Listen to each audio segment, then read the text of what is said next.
This is Morning Break with your host, Sherry Woodard. A half hour of the latest news and entertaining interviews to help keep you better informed.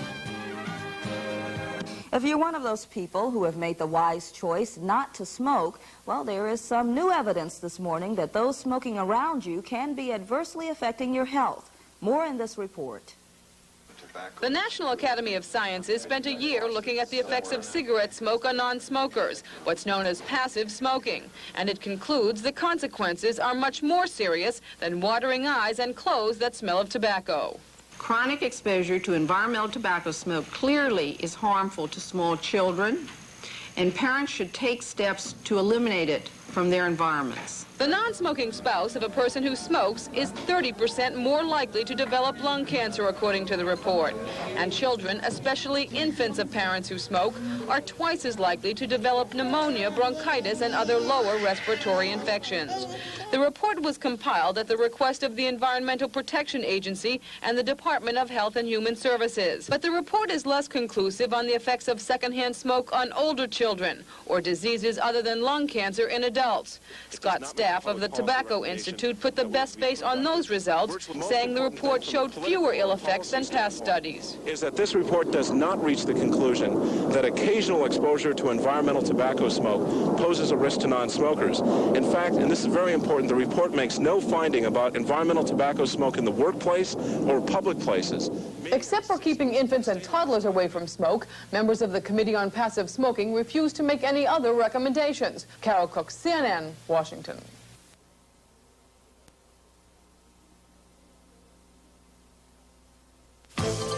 Action News 5 p.m. with Bill Bonds, Robbie Timmons, Steve Garagiola, Rob Kress, and Detroit's first news team.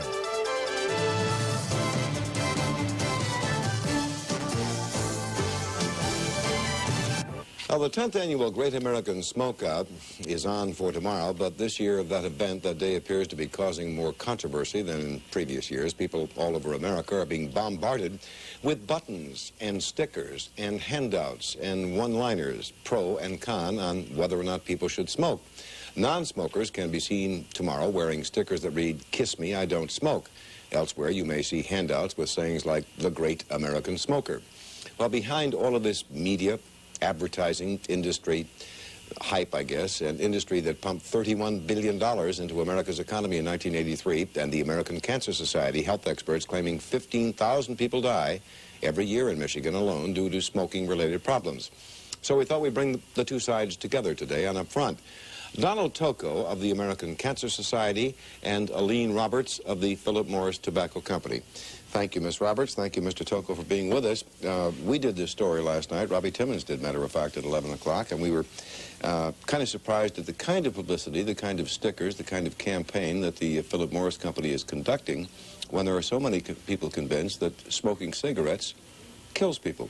Let me ask you a question, Ms. Roberts. Is there any doubt in your mind that people like Mr. Tocco and the American Cancer Society are opposed to smoking because they're trying to save lives and prevent cancer? Well, we were here today in Detroit to announce a program, a press conference which took place earlier today, originating from Washington, D.C., which announced the Great American Smokers Kit. The kit was designed for... We showed the kit last night. Yes. Mm-hmm. Is there any doubt in your mind, though, that Mr. Tocco and the American Cancer Society are opposed to cigarette smoking because they think it causes cancer and kills people?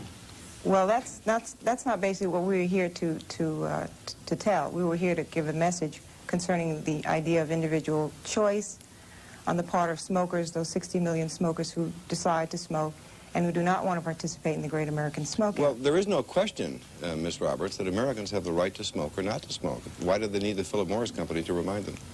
There are some 60 million smokers out there who have not had a support mechanism, and we believe that that message needs to be told, and that there is a message concerning individual choice in the area of whether or not a person chooses to smoke or not to smoke.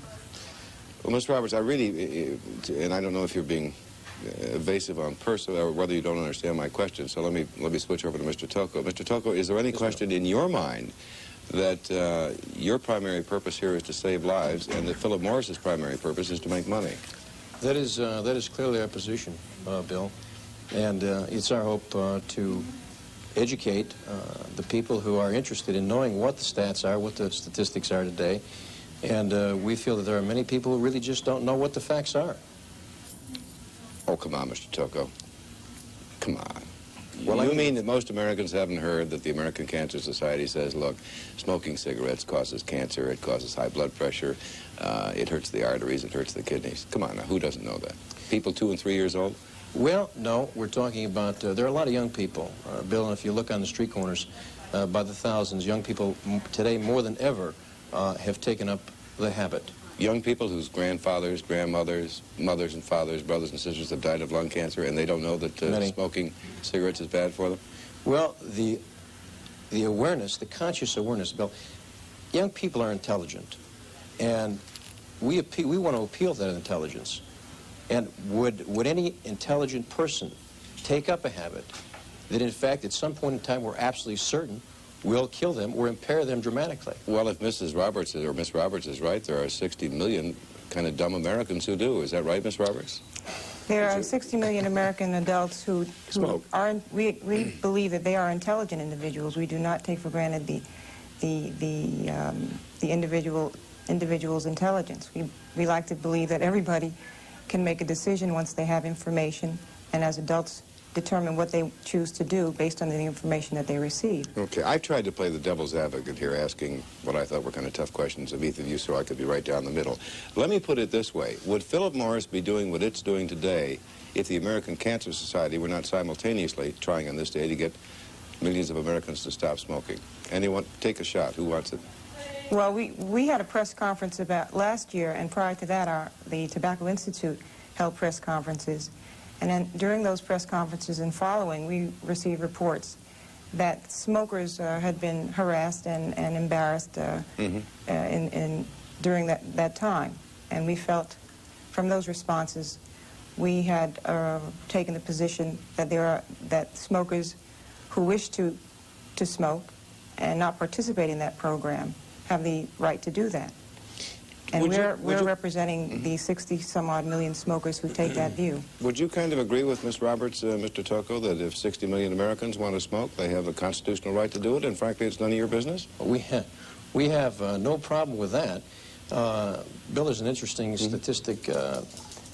9 of 10 smokers polled have said they would like to quit. So equate that to the 60 million. There are people who are hooked on a habit that because of the education, because of the many, many thousands of volunteers that are involved in this organization, the word is finally getting out. Is there any doubt in your mind and in the American Cancer Society's mind that smoking causes death, Mr. Tocco? There is no question. That's why it says on the package of cigarettes that cigarettes cause. It doesn't say they may cause. It says cigarettes cause lung cancer, heart disease, emphysema, and problems with pregnancy. Ms. Roberts, you work for Philip Morris. Do you believe that smoking cigarettes causes death? The research that we've seen is inconclusive with respect to health. I am not an expert in that area, but the information that we've received is that the facts are still out, the jury is still out as far as conclusive evidence.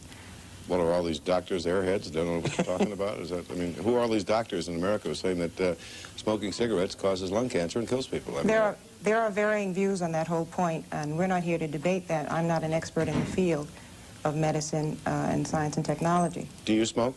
No, I do not. Do you? I think the great God Nielsen was trying to tell me the interview is just about over here. Ms. Roberts, what is the primary purpose of the campaign? Is it to make money for Philip Morris, or is it to remind Americans that they have a constitutional right to smoke if they want to? Or is it both?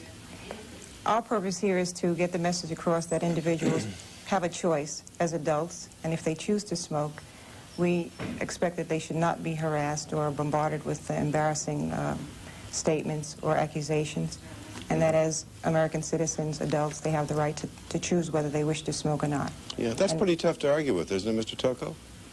Doesn't she make a pretty valid point? She makes an excellent point, but what we would like to say is that the American Cancer Society is a benevolent organization, and we love smokers. We just don't like smoke. Either one of you want to wrap things up in 10 seconds, Well, we believe that whatever differences might exist between smokers and non-smokers can best be handled through common courtesy, common sense, tolerance and cooperation on the part of both smokers and non-smokers, and that if everybody lightens up a little bit on smokers, smokers and non-smokers can get together and get along. They have been doing that for a long time, and we believe they can continue to.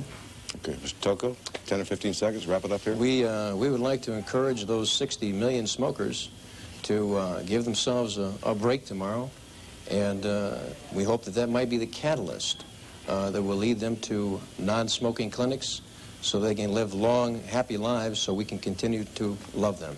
Okay, thank you very much.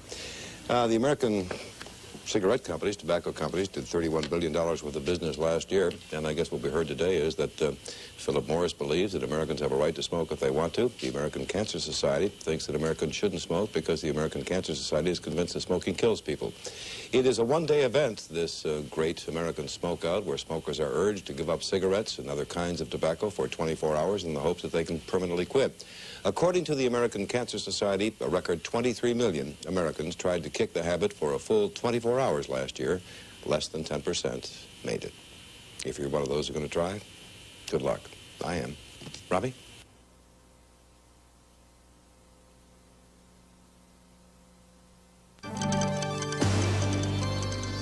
News 4 at 6 with Margie Reedy, Jack Legoff and business editor Jennifer Moore, Al Ackerman with sports, Brian Tegland in Weather Watch, and the News 4 team. Tomorrow is the Great American Smokeout, but this year the tobacco companies are not taking it lying down. Philip Morris has its own campaign for tomorrow on the theme of smoking, a great American right. Now, it comes in a complete package of stickers and handouts with slogans like, I'm a great American smoker. Smokers need love too, and thanks for asking, but I choose to smoke. There is even a Great American Smokers Bill of Rights. So, for those of you who don't want to do the Great American Smokeout, this little one here says, don't nag me. Yeah, that might be popular. I like it. All right. Thanks, Jen.